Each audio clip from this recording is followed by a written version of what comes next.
दोस्तों, हिंदू धर्म का पालन करने वाले लोगों के लिए वैष्णो देवी और चार धाम की यात्रा कितनी पवित्र होती है, ये आप और हम सभी जानते हैं।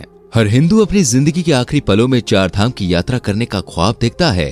ठीक इसी तरह मुसलमानों के लिए मक्का का काबा बहुत ही पवित्र होता है। हर मुसलमान अपनी जिंदगी में एक बार काबा की यात्रा जरूर करना चाहता है।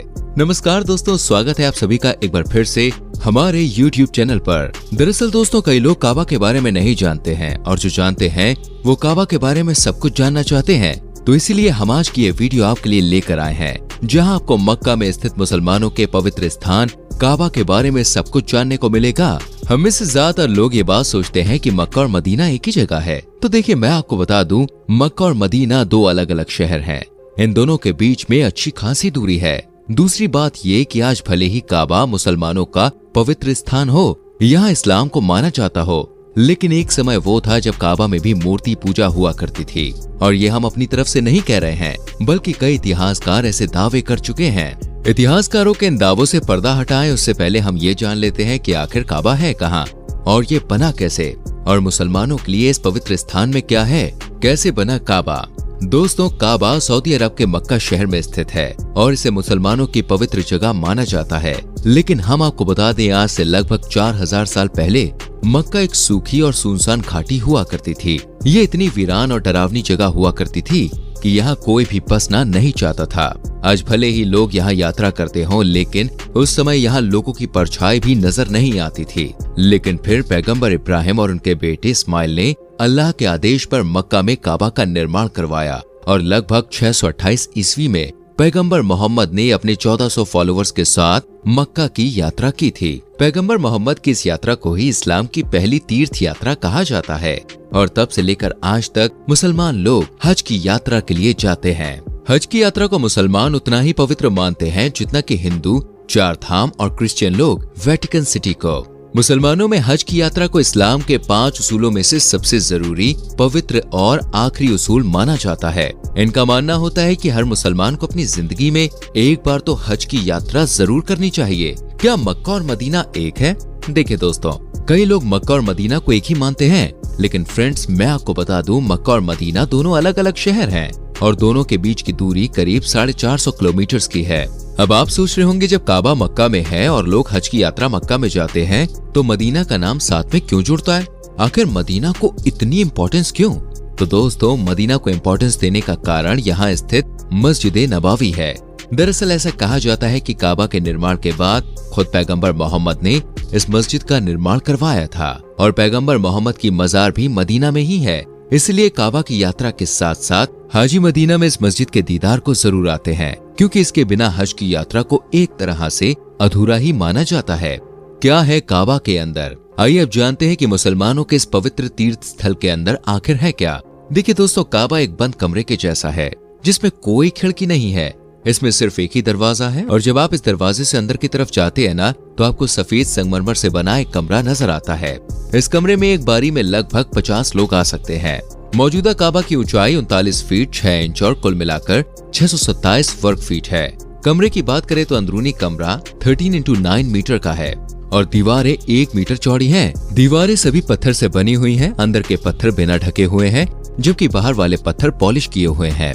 काबा के अंदर जाते ही आपको संगमरमर के कमरे के अंदर एक ग्रीन और 2 ब्राउन कलर के फर्श पर लाइंस नजर आती हैं। इन लाइंस पर ही खड़े होकर नमाजी नमाज अदा करते हैं। इसकी दीवारों पर नजर डालें तो वहाँ 10 तख्तियां लगी हुई हैं, जिनमें से एक पर तो कलमा लिखा होता है, जबकि बाकी 9 हमें उन हुक्मरानों की याद दिलाती हैं जिन्होंने समय समय पर काबा को बनाने में अपना सहयोग दिया है। नजर ऊपर उठाकर अगर छत की तरफ देखेंगे तो वहाँ एक हरे रंग का कपड़ा लगा हुआ है, जिस पर कुरान पाक की अलग अलग आयतें लिखी हुई हैं। साथ ही 3 लकड़ी से बने पिलर्स दिखाई देंगे जो छत को टेके खड़े हुए हैं। साथ ही इन पिलर्स के बीच में एक सफेद मार्बल से बनी छोटी सी अलमारी जैसी रखी हुई है। इस अलमारी के अंदर खाने काबा को साफ करने का सामान रखा जाता है। इसके अलावा इन अलमारी के अंदर तरह तरह के खुशबूदार इत्र भी रखे जाते हैं। दरअसल दोस्तों, इस्लाम धर्म में इत्र को काफी महत्वपूर्ण और पवित्र माना जाता है। ऐसा कहा जाता है कि जो नमाज खुशबू के साथ पढ़ी जाए, उसका असर और प्रभाव बिना खुशबू वाली नमाज से 70 गुना ज्यादा होता है। इसके अलावा आपको कमरे के अंदर एक कोने में सफेद रंग की एक पट्टी नजर आएगी। ऐसी मान्यता है कि ये सफेद पट्टी वही जगह है जहाँ पहली बार पैगंबर मोहम्मद ने बैठकर नमाज पढ़ी थी। इस सब के अलावा इस कमरे के अंदर एक सोने का दरवाजा भी है, जिसे अरबी में बाबाए तौबा कहा जाता है, लेकिन दरवाजा आमतौर पर नहीं खोला जाता है। इस दरवाजे के खुलते ही कुछ सीढ़ियां बनी हुई हैं, जो आपको सीधे काबा की छत पर पहुंचा देती हैं। लेकिन छत पर जाने का सौभाग्य हर किसी का नहीं होता, क्योंकि इस दरवाजे को तभी खोला जाता है जब काबा का गिलाफ बदलना हो। हम आपको बताना चाहेंगे वो कुछ ही लोग होते हैं जिन्हें काबा के अंदर और छत पर जाने का मौका मिलता है। यही कारण है कि सभी लोग काबा के बाहर ही नमाज अदा करते हैं, क्योंकि उन्हें काबा के अंदर और छत पर जाने का कोई मौका नहीं मिलता। वहीं काबा की ईस्ट साइड पर एक काला पत्थर है दोस्तों, जिसे इस्लाम में काफी पवित्र माना जाता है। दरअसल इस्लाम में कुछ उसूलों के साथ नमाज अदा की जाती है और उन उसूलों में काबा के चक्कर काटने के साथ साथ इस काले पत्थर को छूना और चूमना भी शामिल है। लेकिन हर कोई इस काले पत्थर को हाथ नहीं लगा पाता है। ये दिखने में भले ही छोटा है, लेकिन इसका महत्व बड़ा है। ये पत्थर चारों ओर से चांदी के फ्रेम से जड़ा हुआ है। अरबी भाषा में इस काले पत्थर को अल अजरू अल अस्वद कहते हैं। इस काले पत्थर से जुड़ी कई कहानियां लोगों के बीच बहुत प्रचलित हैं। इस पवित्र काले पत्थर को लेकर कई कहानियों में एक कहानी ऐसी भी है कि ये धरती पर आया धूमकेतु है। कुछ मान्यताओं में इसे चांद का टुकड़ा कहा गया है, जो चांद से टूटकर धरती पर आया है। इस पवित्र काले पत्थर से जुड़ी एक और कहानी प्रचलित है। ऐसा कहा जाता है कि जब पैगंबर इब्राहिम को खुदा ने काबा बनाने के लिए कहा, तो इसके निर्माण के अंतिम समय में इन्होंने देखा कि काबा के पूर्वी भाग में एक छोटा सा कोना खाली रह गया है। पैगंबर मोहम्मद ने इस कोने को भरने के लिए अपने बेटे इस्माइल को एक पत्थर लाने के लिए कहा। इस्माइल ने बहुत ढूंढा, दूर तक तलाश की, लेकिन उन्हें काफी समय बाद भी इस कोने के आकार जितना पत्थर नहीं मिल सका। तो वो खाली हाथ ही वापस लौट आए, लेकिन आकर देखा तो खाली स्थान पर एक पत्थर लग चुका था। इस पर इस्माइल ने पैगंबर इब्राहिम से पूछा, ये पत्थर कहाँ से आया? तो उन्होंने बताया कि ये पत्थर स्वयं खुदा ने जन्नत से एक फरिश्ते के हाथों भेजा है, उसी ने ये पत्थर लगाया है। इस्लाम को मानने वाले कुरान के बाद हदीस पर यकीन करते हैं। हदीस में इस पवित्र काले पत्थर का जिक्र किया गया है और इसके महत्व को बताया गया है। कई हदीसों में इस पत्थर को जीवित बताया गया है। इसके अनुसार पैगंबर मोहम्मद इस पत्थर को खुदा का दायां हाथ मानते थे और इसे जीवित समझते थे। इसे चूमकर वे खुदा का शुक्रिया अदा करते हैं। मोहम्मद पैगंबर ने इस पत्थर को चूमा, इसीलिए यह परंपरा बन गई कि हाजी इसे चूमेंगे। लेकिन अब बड़ी संख्या में हाजी आने लगे हैं, इसीलिए हर किसी के लिए इसे छूना और चूमना संभव नहीं रह गया है। इसीलिए हाजी अब इस पत्थर की ओर मुंह करके दुआ मांगते हैं। हम आपको बताना चाहेंगे, हज पर जाने वाले मुसलमानों को ही हाजी कहा जाता है।